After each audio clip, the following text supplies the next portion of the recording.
What's good, Ninja? OG over here from Player Essence, and welcome to another PE News. Today, we've got some big news out of the Square Enix camp when it comes to what they're going to be doing with the Nintendo Switch. We also have Bloodstained Curse of the Moon passing 100,000 units total when it comes to all the platforms that it's on. So before we get into this, guys, I want to say thank you for all the likes. We've been doing really good. Let's go and have a 500 like goal for this video and 700 in order to get a $5 eShop card giveaway. So with all that out of the way, let's go and get right into the news. And we are starting off with Octopath Traveler. The producer teases several other Nintendo Switch titles that are in development. If you can just wait just a bit longer. So Square Enix has several other Nintendo Switch titles in development. Octopath Traveler producer Tomoya Asano told Game Informer, quote, Square Enix has decided that it wants to focus on original titles for the Nintendo Switch, Asano said.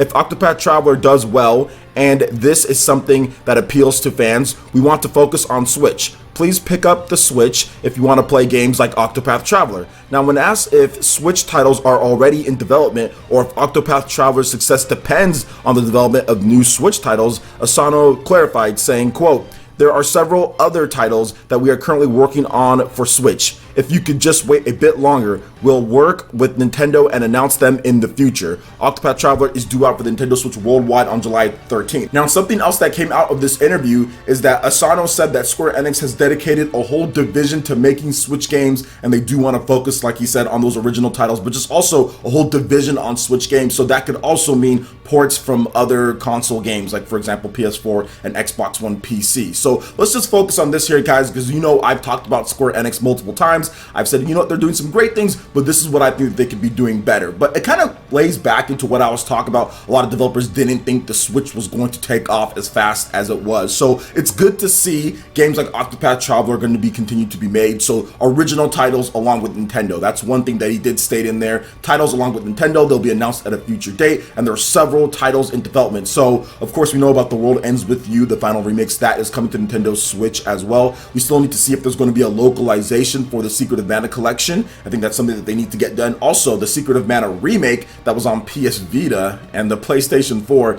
and also PC as well, that should be able to come over to Nintendo Switch too. But what else are they planning? They did say a bit ago they wanted to proactively reboot retro IPs for the Nintendo Switch. So I'm thinking stuff like Chrono Cross, stuff like Chrono Trigger, Secret of Evermore, Illusion of Gaia. These are all things Square Enix could look at and say, okay, how can we bring this back to the new audience? How can we get more people into what we've done before, but put a new coat of paint on it? It doesn't always have to be like Octopath style, but you can make it to where it has like PS3 level graphics, or you can make it to where it's somewhere in that range. I think people forget how good some of the PS3 or at least top end PS3 games look. Go back and look at Final Fantasy 13. Look at the trailers for that game, then look at the gameplay. The gameplay and the graphics in that game still to this day are very good, and that was a game being shown off more than like a decade ago when it comes to Final Fantasy 13. So if they made games with that type of graphics or that type of style and put it in the modern day with something like an Illusion of Gaia or something like a Chrono Trigger or a Chrono Cross, I think that would be more than fine for Switch gamers out there. I mean, we know that there's a lot of stuff like people want. For example, Final Fantasy, I think that's still a franchise that needs to come over to Nintendo, but I think the big one is, okay, does this mean that Kingdom Hearts 3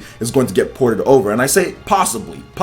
It does seem like Square Enix wants to work with Nintendo and kind of make games that are going to be suited for that hardware. Whereas Kingdom Hearts 3 is definitely a PS4/Xbox One game. I mean, I don't doubt that it could come over, but I just think that Square Enix really wants to kind of just create games and get its own buzz on the Nintendo Switch and not have it so much later down the line. Like, for example, if Kingdom Hearts 3 was going to come, obviously it's going to be like a late port, like a really late port. I don't know how long it would take them, but I doubt that they're even working on it. But we have to wait and see on that one. But I'm just happy that Square Enix has decided to dedicate a whole division to making Nintendo Switch games, and the fact that there are several other Switch games that are in development. He does say wait a bit longer, so we could see something at E3, but I think a lot of people also forget there's Nintendo Directs, which have gotten Square Enix announcements, and we also have Tokyo Game Show. That's a big one as well. We get multiple announcements from Square Enix there too when it comes to projects. So I want to see some stuff from them, man. I mean, I think even like a new Secret of Mana game. How about a remake of Secret of Mana 3 that never came out here in the West? How about you completely remake that game and put it on the Nintendo Switch? Like, I think it's time to put the money where the mouth is. And I know that they're saying stuff here and they're saying wait a bit longer. So obviously they have some plans with Nintendo to announce some new IPs or to announce some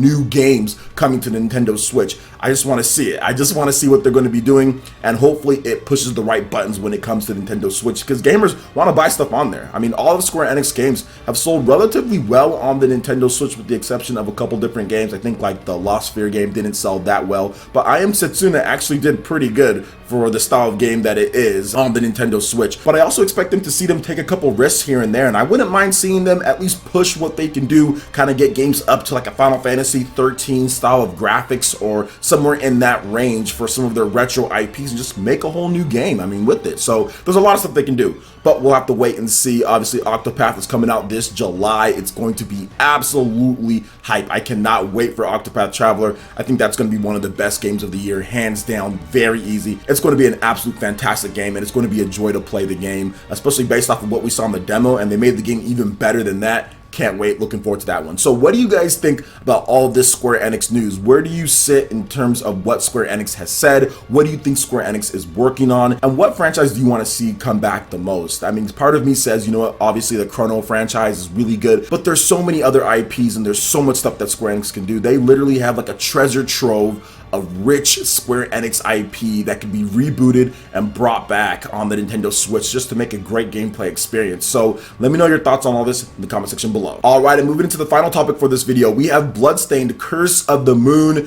Inti Creates has announced that the game is now available on the Xbox One in North America, but the game has also reached an official milestone, crossing 100,000 downloads. The Curse of the Moon illustrator Yuji Natsumi also whipped up this lovely picture that you guys are seeing here of the series heroine Miriam to celebrate, and they also say thank you for all of the support. So 100,000 downloads. What we do know about this game in terms of the breakdown from sales to sales, obviously it just launched on the Xbox One, so Xbox One sales aren't accounted for, but I think that the Nintendo Switch obviously has quite a bit of sales when it comes to this game, Bloodstained Curse of the Moon. Now remember guys, this isn't Bloodstained Ritual of the Night, which is the main game with these characters that you're seeing and everything like that. This is Bloodstained Curse of the Moon, which is the side game that was developed by Inti Creates before they decided to stop working on Bloodstained Ritual of the Night. If you were a Kickstarter backer for this game with $28 or more, you also got a free code for this, which I still have not redeemed my free code. I have to ask for it first and get that, and then redeem it on the Nintendo Switch. But it's a fantastic game by all accounts. I've had a lot of my peers talk about the game and say it's really good. So I'm still excited to play it. I just have not had as much time as I would like to play something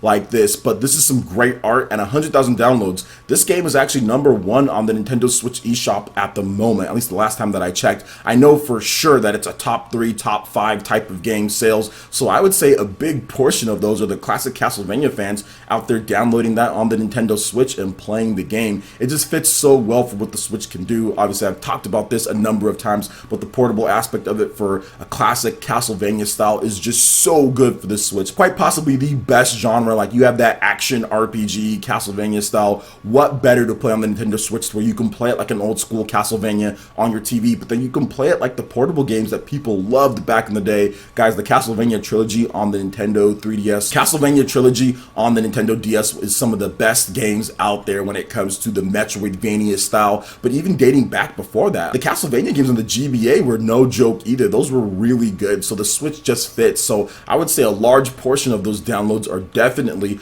on the Nintendo Switch platform, and I'm really looking forward to what Koji Igarashi and what the team has for Bloodstained Ritual of the Night, which is the main game with the Unreal Engine 4 and better graphics there. That game is coming out, hopefully, I think it was Q3 2018, so it's been a lot of years, guys. 4+ years of development, going through, changing developers, so many different things, progress, roadblocks, just all sorts of stuff has came up. But they have a solid voice cast, which does include David Hayter from his Metal Gear Solid Snake fame, so that's really good. They also have a bunch of other really good voice actors as well. The game is looking and playing great. I know I played a demo, I think about a year ago at this point, or right around that time, and even back then the game played well. There was obviously some stuff that wasn't done yet. As soon as you beat the boss, like, it just completely just shuts off, but at the same time there was still a lot of just like great ideas and just classic gameplay in there. So with Bloodstained Ritual of the Night and with Bloodstained Curse of the Moon, I want to say congrats to the teams. They've done a fantastic fantastic job, and I think they've handled this the best that they could, considering the expectations in terms of what people are looking for. And heck, even if you didn't back the game, it's $10, $9.99. So I definitely suggest Curse of the Moon, whether you're on Xbox One, PC, PS4, Nintendo Switch. Pick it up. You're going to have a lot of fun if you love classic Castlevania. So I want to pose a little bit of a question to all of you Castlevania fans out there and everyone who is watching when it comes to this. How good do you guys think Bloodstained Ritual of the Night is going to be? Is it going to live up to Symphony of the Night? Do you think it's going to get close? Where do you have it falling in line with the DS Castlevania games? Because something tells me that no matter what they do, it's just not going to be the name Castlevania on there, which I've already seen some people accuse. But at the same time, I think there's still going to be a lot of people who treat the game just as high as regard, just as long as the game is really good. Now, I'm thinking that it might fall short of Symphony of the Night, but it might be the closest thing that we're ever going to get to a Symphony of the Night, again, based on who's developing it and based on what they want to do and the fans that they want to please. So